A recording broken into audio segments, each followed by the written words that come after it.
What's up, YouTube? It's your boy Nasher. Welcome back to the channel. Now, before we get started with the final video of 2023, the road to 200 subs has now come to a close, and we are now on the road to 500 subs. Who knows? Maybe we might hit 500 subs by the end of the year. Excuse me. Only time will tell. But as I have said in previous videos, if this channel does get to 500 subs, I will open up this Korean LOB booster box in its entirety on the channel that I got from my partners at Collector Store. So be sure to check them out. Link and address will be in the description below. By checking them out, not only does it support them, it also supports the channel, and I would greatly appreciate it. On the hopes to potentially pull a Blue Eyes White Dragon, a Dark Magician, a Red Eyes Black Dragon, a piece of Exodia, Monster Reborn, Pot of Greed. Excuse me. The possibilities are out there. However, if this channel gets to 1,000 subs, I will open up this first edition Toon Chaos box in its entirety on the channel that I also got from my partners at Collector Store, on the hopes to potentially pull a collector's rare out of this set.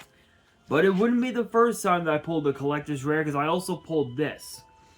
Yeah, you guys see it. You have seen this card in the past. It is a collector's rare B-Cop from the Underworld, fresh out of Genesis Impact, that I opened up actually a few months back, actually. And obviously the centering on the back, I can easily tell, is a bit off from top to bottom, but honestly, it really doesn't make much of a damn, because I am gonna be getting this graded, but I never came up with a good opportunity to do it.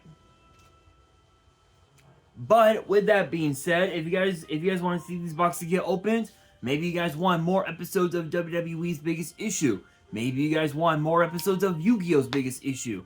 Deck profiles, card discussions, WWE topic videos. Or maybe, just maybe, you guys want some premium live event predictions and results. Well, if you guys want all of that and more, my channel is the place to be.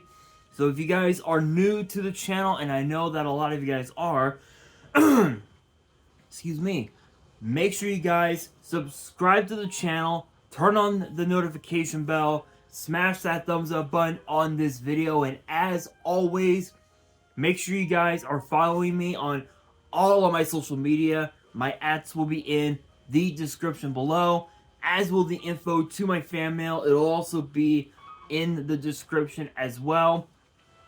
And I want you guys to post in the comments below answering the question of the day, which is basically today's video, which is this: Who do you guys think was the best WWE superstar of 2023? Let me know down in the comments below. Excuse me. And for today's video, I'm going to be doing the top 10 best WWE superstars of 2023. Just like with Yu-Gi-Oh, WWE had gave us one hell of a year. Think of some of the matches that we had seen in WWE. We saw Logan Paul versus Seth freaking Rollins. We saw Cody Rhodes versus Roman Reigns. We saw the men's War Games match, the women's War Games match, the men's Iron Survivor Challenge, the women's Iron Survivor Challenge. We even also saw as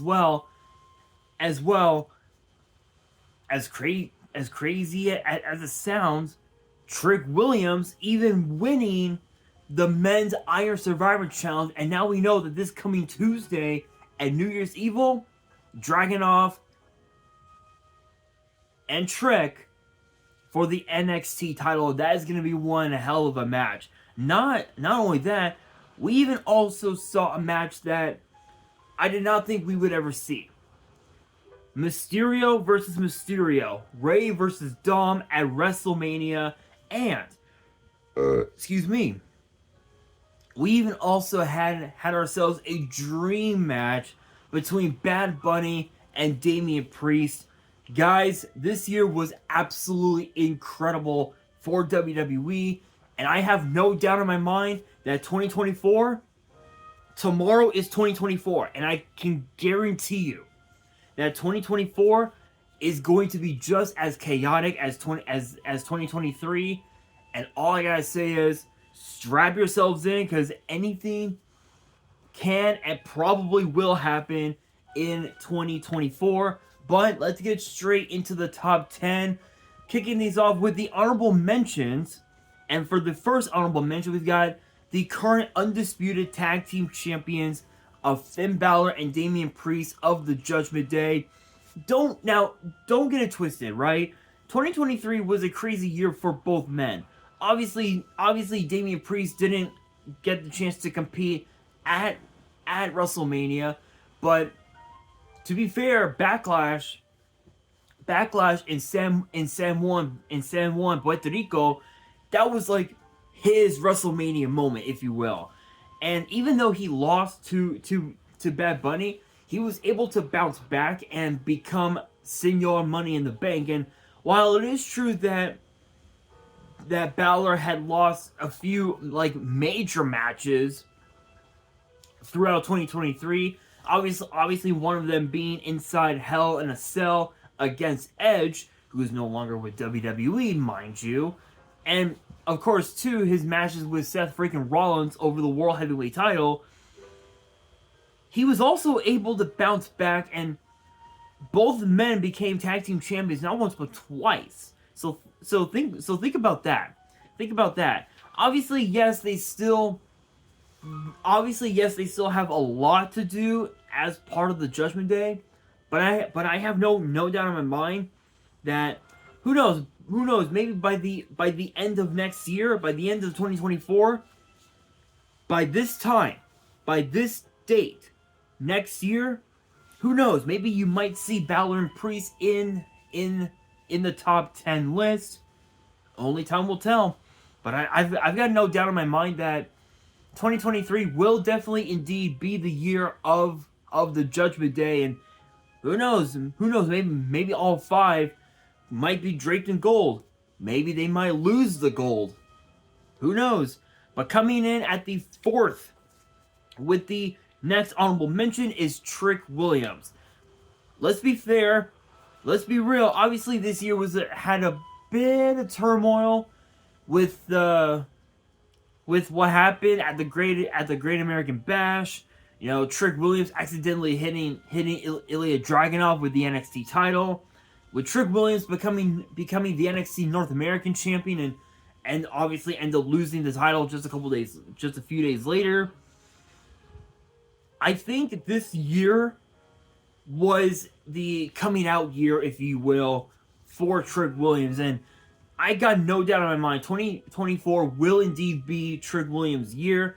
Yes, he still has a lot to learn about the business, but I have no doubt in my mind that Trick Williams is going to be the LA Knight of NXT.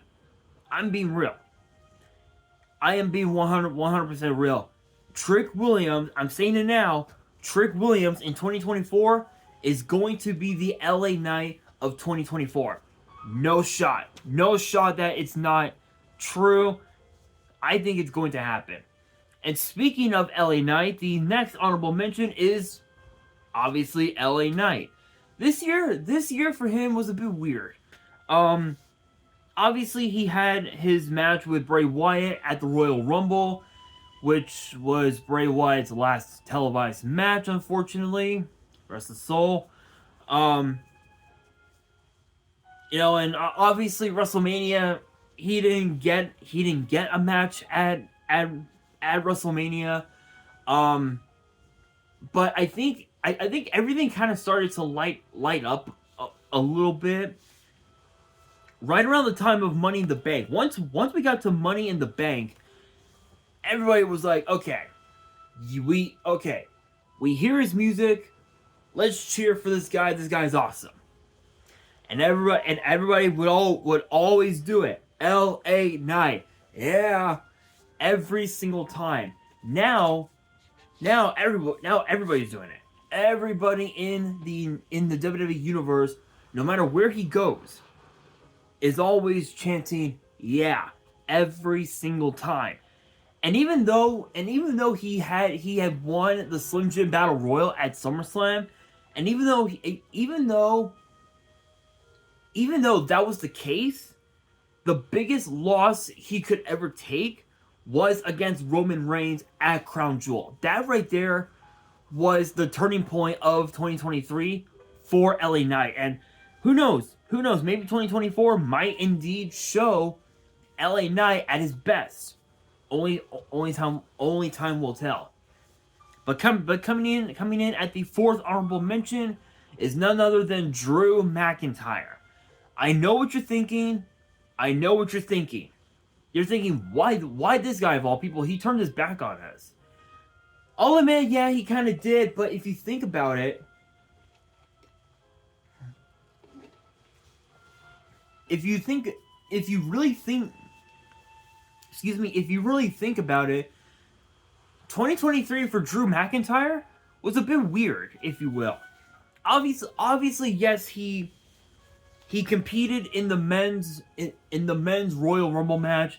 He had a big match at WrestleMania, which he hasn't had a big match at WrestleMania in 3 years. What was that big match? Brock Lesnar.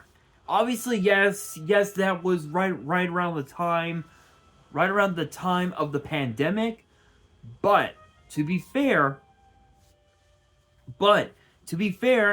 this entire year has been absolutely insane. With the fact that can't even speak. With the fact that Jey Uso is now on Raw, Drew has reached the point where he wants to continue to hurt Jey Uso until Jey Uso apologizes the right way. And thing is, the way I see it, Jey Uso apologized. He apologized. So there's like no point for Jey to apologize again and again and again and again for what happened in Cardiff. Because the way I see it, Jey Uso wasn't even in Cardiff that night at Clash at the Castle. Jimmy Uso wasn't even there. Not even the Wise Man was there. It was Solo. So the way I see it, don't you guys think that Drew McIntyre should be putting his focus on Solo and not Jey? I mean, I've mentioned it before, but it's pretty possible if you ask me. But this year for Drew has had a lot of downs, a couple of ups, but 2024, I don't know. I don't know. There's been a lot of rumors going around saying that Drew McIntyre is planning to leave WWE in 2024, but who knows? Who knows? Only time will tell. But this year for McIntyre has been pretty crazy. And speaking of things being crazy, coming in at the last honorable mention is Austin Theory. Yes, I know that Austin Theory had a crazy year in WWE, defeating not one, not two, but 3 legends, actually 4 legends, counting Bobby Lashley, but still. Think about that, you guys. Think about that. He beat Edge. He pinned Rey Mysterio, John Cena, and Bobby Lashley in the same damn year. Think about that, guys. The same fucking year. This proves that 2023 was a great year for Austin Theory, and in spite of losing the United States title to Rey Mysterio, this was a great year for Austin Theory. But he had mostly but the rest of the year that he had was all downs. All downs, including the segment he had with Pat McAfee and The Rock. if you catch my drift. But honestly, those superstars are definitely ones to mention that could be on this top 10 list. But we gotta talk about the top 10. Who made the top 10? Let's find out right now. Kicking things off with number 10 is the Bloodline's Solo Sikoa. Why? The answer is simple. His match with John Cena. Hell of a match. And it was basically Suplex City all over again. But in Solo's case, it's more like Spike City. Yeah, Spike City. And that match against John Cena, the win that he had over John Cena proved that big things are coming for Solo Sikoa. Could he be the one to dethrone Roman Reigns as the undisputed champion? It's possible. Could we see Solo as a babyface in 2024? Absolutely. It's 100% possible we could see him as a babyface, but I have no doubt in my mind that this year for Solo was insane.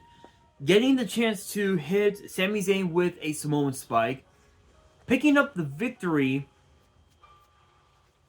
over guys like John Cena, guys like Kevin Owens, just to name a few. Was this year for Solo was pretty crazy.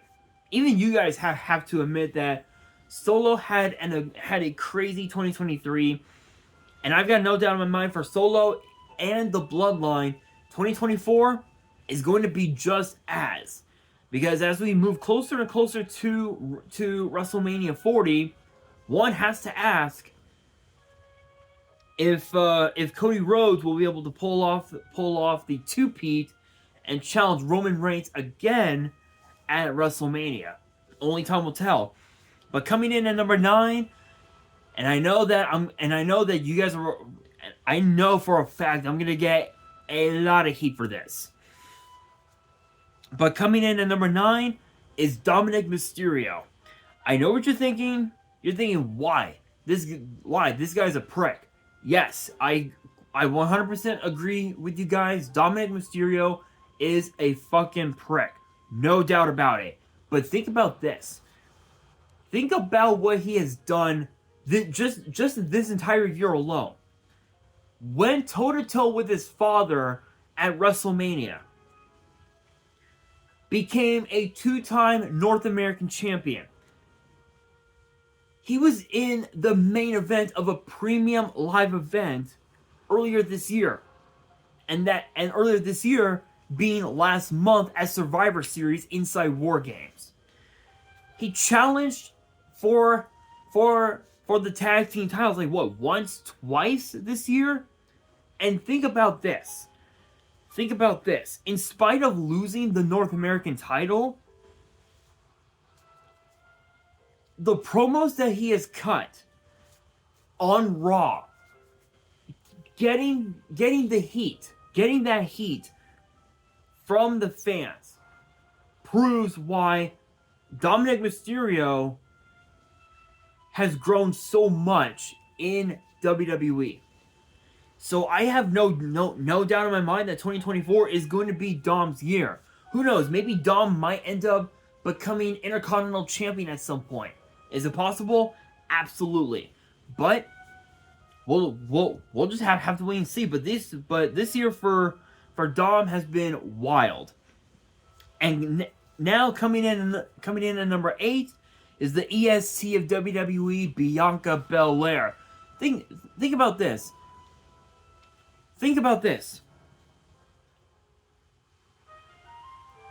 WrestleMania 37, WrestleMania 38, WrestleMania 39, all three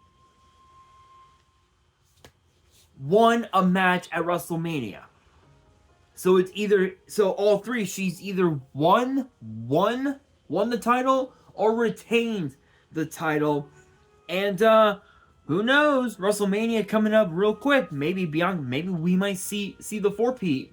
Who knows? Who knows? Obviously, yes, she did have a match at WrestleMania 34 in New Orleans in 2018. But to be fair, that was a part of the kickoff show. So the way I see it, it really doesn't count. A lot of people think that kickoff show matches count. They kind of do, but they kind of don't at the same time. If that makes sense. So in a way, Bianca Belair is 3-0 is technically 3-0 at WrestleMania. Could she be 4-0? Absolutely. It's 100% possible. But I will say this. I will say this. In spite of losing the title to Asuka at Night of Champions, this year, just like the last few years for Bianca, she's been unstoppable. She's been on top of the mountain. Now, in spite of not being champion, she's still at the top. And with her team winning War Games, this proves that Bianca, that there are high plans for Bianca in 2024. So Bianca Belair has definitely earned all of her accolades, especially with what happened this year for Bianca. She's definitely earned it 100%. But coming in at number 7 is the American Nightmare, Cody Rhodes. Think about this, you guys. Royal Rumble winner. The only Rhodes in the legacy of the family to main event WrestleMania. And since then, think about this. Think about this, right? Royal Rumble, WrestleMania, Backlash, Money in the Bank, SummerSlam, Night of Champions. I know I did that in the wrong order, but you guys get the idea. Fastlane, Payback, almost literally every premium live event this year for WWE, he has been a part of. And out of every single one, he's only lost what? Excuse me. He's only lost what? What? 2? 3 matches? Come on. And not only that, he became tag team champion for the 7th time in his career. Think about that. So I've got no doubt in my mind that 2024 will be the year that Cody Rhodes finally finishes the story.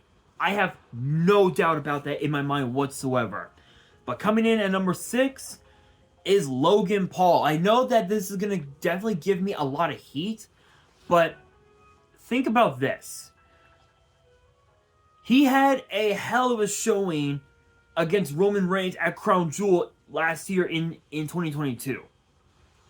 He competed in the Royal Rumble match, took Seth freaking Rollins to the limit at WrestleMania, competed in the men's Money in the Bank ladder match in London, defeated Ricochet and Rey Mysterio. Think about that. He defeated Rey Mysterio for the United States title, and now we have the finals of the tournament to crown the new number 1 contender between Santos Escobar and Kevin Owens. Think about that.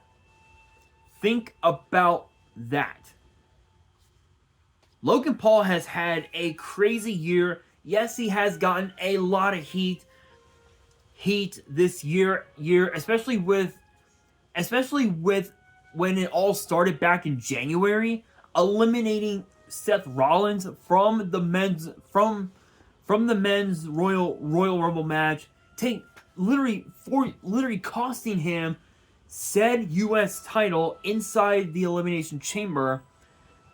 He's gotten a lot of heat, but just like Dom, that's what makes Logan Paul the man that he is now. That's what made him arguably one of the biggest icons on social media, hands down. And the way I see it, I don't know. I think Logan Paul might end up hanging on to the title potentially until through WrestleMania.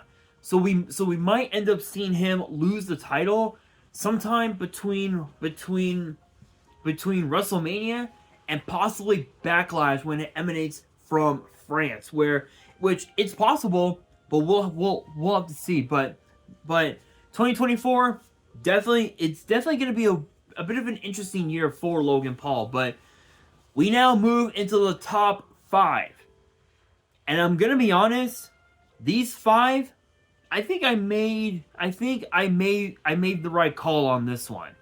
So coming in at number 5, main event Jey Uso. Come on, you guys, think about this: the tag team titles main event at WrestleMania, where it featured the Usos, Kevin Owens, and Sami Zayn. We even also saw the Bloodline implode, all because of Sami Zayn and Kevin Owens. All because of the fact that KO and Sami took the undisputed tag team titles off of the hands of the Usos when they were in the Bloodline. And think about this: the Usos left the Bloodline and defeated Roman Reigns. Jey Uso pinned Roman Reigns. He then had a match against Roman at SummerSlam via tribal combat, where everything was on the line. And now he's a part of the Monday Night Raw roster. He became 9-time tag team champion, competed in his second ever War Games match, and won the match, mind you. And think about this, you guys. This year for Jey has been incredible. This has been one of the most incredible years for Jey Uso that I had seen ever. And I've got no doubt in my mind that Jey Uso will become a singles champion in 2024. Will he become world champion? No, he won't. But I truly believe that he could very may well become Intercontinental Champion.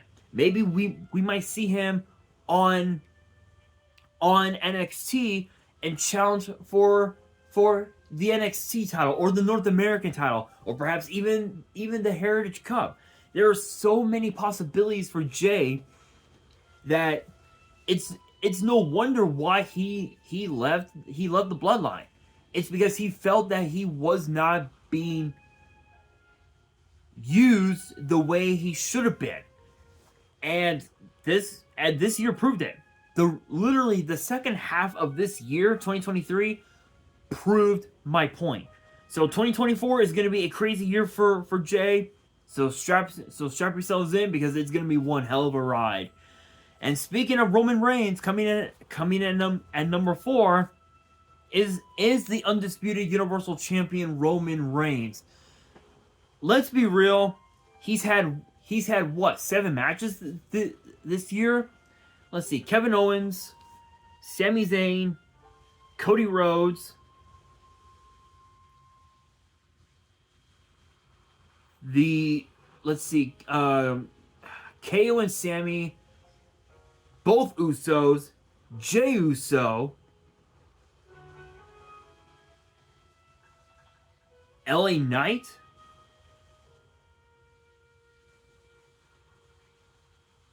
and I think that's it. Yeah, that's it. Yeah, 7 matches this year alone. And they were all premium live event matches. This proves my point.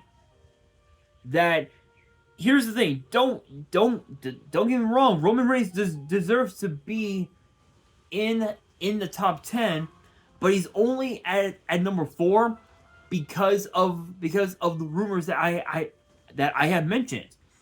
And if you guys don't know exactly what I'm talking about, I did a video earlier this year where I talked about Roman Reigns and his leukemia possibly coming back, that which is being the reason why he hasn't been on TV as often as he's supposed to. It's because of that. And in spite of that, I think 2024 for Roman is going to be the year that the bloodline is completely done. That the bloodline completely disintegrates. Because already, Jey Uso and Sami Zayn, they've been out the bloodline this entire year. 2024 is going to be the year that the bloodline disintegrates completely. And we usher in a new era in WWE. Will CM Punk be the one to take the title off of Roman? Who knows? Could it be Cody Rhodes? It's possible, but we will have to wait and see who wins the men's Royal Rumble match. But this year for Roman, just like any other year, just another day at the office. And I gotta hand it to Roman. He's been so impressive this entire year. And in spite of having one loss this year to the Usos, this proves that Roman's time as champion is coming. It legit is coming to a close, 100%. Could it potentially happen at WrestleMania? Absolutely, but we will have to wait and see. But coming in at number 3 is the Women's World Champion Rhea Ripley. Do I even have to say anything? I mean, think about this. Women's Royal Rumble winner pinned Charlotte Flair at WrestleMania, literally rectifying the wrongs of 2020. Think about that. Not only becoming the last ever SmackDown Women's Champion, but the first ever Women's World Champion. And think about this. Because of her, because of Rhea Ripley, the Judgment Day completely dominated 2023. Just absolutely dominated 2023. With Dominic Mysterio becoming a 2-time North American champion, with Balor and Priest becoming tag team champions twice, Priest becoming Mr. Money in the Bank, Balor vouching for JD McDonough to join the Judgment Day, and to top it all off, War Games. And it's all because of Rhea Ripley. So I have no doubt in my mind that 2024 will be the exact same as 2023 for Rhea Ripley. It's going to be a dominant year for the Eradicator, no doubt about it. But coming in at number 2 is the Intercontinental Champion, Gunther. And Gunther, dude.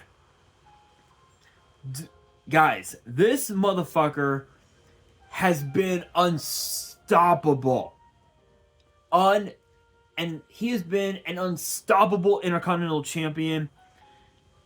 I don't even think I need to say anything else about the Ring General.